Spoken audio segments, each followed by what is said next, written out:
शैतानी रॉथस्चाइल्ड ने जो पूरी दुनिया में पैसों का जुआ खेल रखा है, उसमें इसने इतने मांझे उलझा रखे हैं, ये वो ही खोल सकता है जिसे मांझे खोलने का अनुभव हो।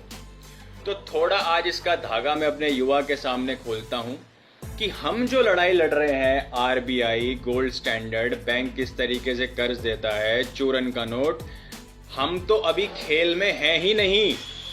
खेल तो असली खेल रहा है ये शैतानी रॉथस्चाइल्ड। इसने पूरी दुनिया को लूटने के लिए एक व्यवस्था बना रखी है, एक पूरी हायरार्की है। तो वो हायरार्की क्या है पहले वो समझ ले, फिर इसमें से दो मेन खिलाड़ी कौन से मैं आपको फिर वो बताऊंगा।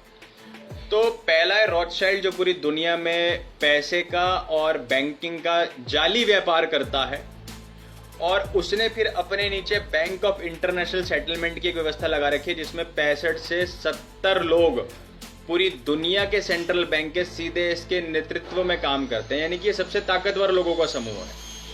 उसके नीचे आ जाता है वर्ल्ड बैंक। वर्ल्ड बैंक के नीचे आता है सेंट्रल बैंक 190 देशों के। सेंट्रल बैंक के नीचे आती है कर की व्यवस्था, यानी कि टैक्स की व्यवस्था। उसके नीचे आता है इंटरेस्ट की व्यवस्था। उसके नीचे आते हैं तमाम देशों के बैंक जो हमारे देश में जगह जगह खुले हुए हैं। और उसके नीचे आती है आप और मेरे जैसी भोली भाली जनता, जिसे जब चाहे मूर्ख बना सकते हैं, लूट सकते हैं, बर्बाद कर सकते हैं, गरीब रख सकते हैं, बेरोजगार रख सकते हैं। तो ये इसकी पूरी एक डाम डमूरी प्लाटून है इस शैतानी रॉथस्चाइल्ड की।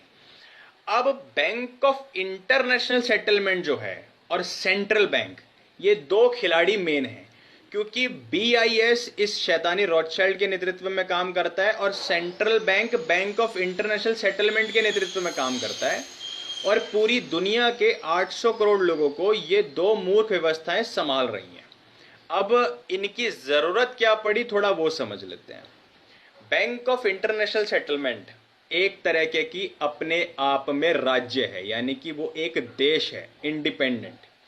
उसकी अपनी पुलिस है, सेना है, अपनी पूरी व्यवस्था है, और ये किसी भी कानून, लॉ एंड ऑर्डर के ऊपर आते हैं, और इनके ऊपर कोई व्यवस्था नहीं है। तो एक तरीके से ये पूरी पृथ्वी के खुदा हो गए हैं, क्योंकि हम जो बात कर रहे हैं वो लॉ एंड ऑर्डर, कानून, संघ प्रभुता की बात करते हैं जब हम अपने कर्ज अदायगी की बात करते हैं। लेकिन पूरी दुनिया को जिस तरीके से चलाया जा रहा है वो मतलब वो तो एक शैतानी राज है। वहां तो कानून, नियम, संविधान और संघ प्रभुता की तो कोई बात ही नहीं है। तो पहला रीजन ये रहा कि इन्होंने इंडिपेंडेंट उसको नेशन बनाया ताकि दुनिया को वैचारिक, आर्थिक और जैविक युद्ध में धकेला जा सके, एक तरीके से अपनी इम्यूनिटी को बनाना। ये पहला रीजन था। दूसरा रीजन क्या था कि जैसा मैंने कहा, ये पूरी दुनिया को 3 युद्ध में झोंकना चाहते हैं। तो 3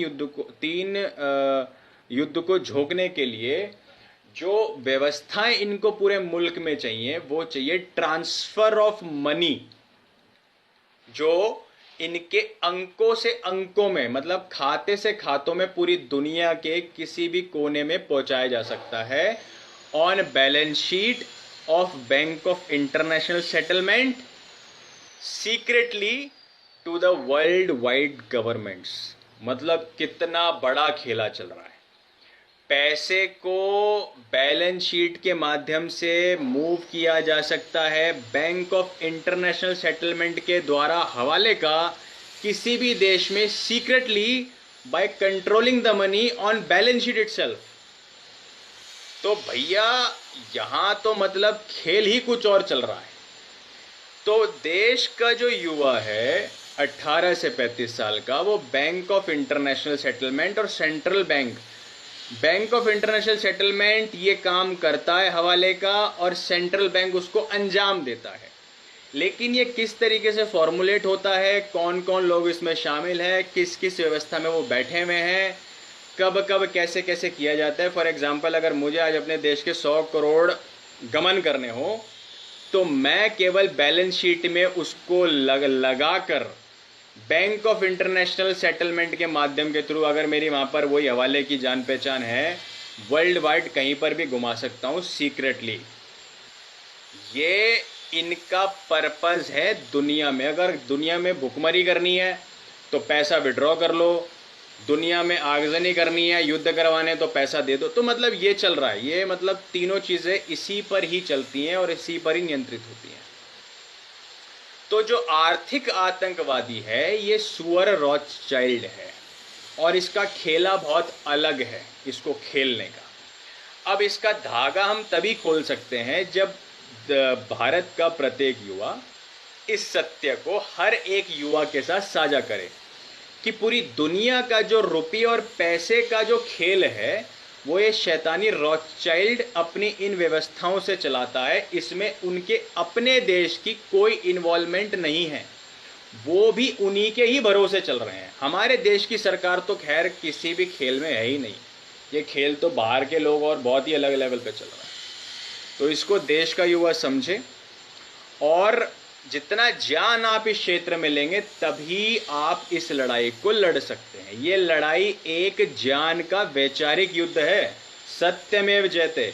जितनी जानकारी स्पष्ट होगी, पुष्टि होगी और समाज में आप इस बात को रखेंगे, उतनी ज़्यादा इस लड़ाई में जीत आपकी होगी। ओम नमस्ते।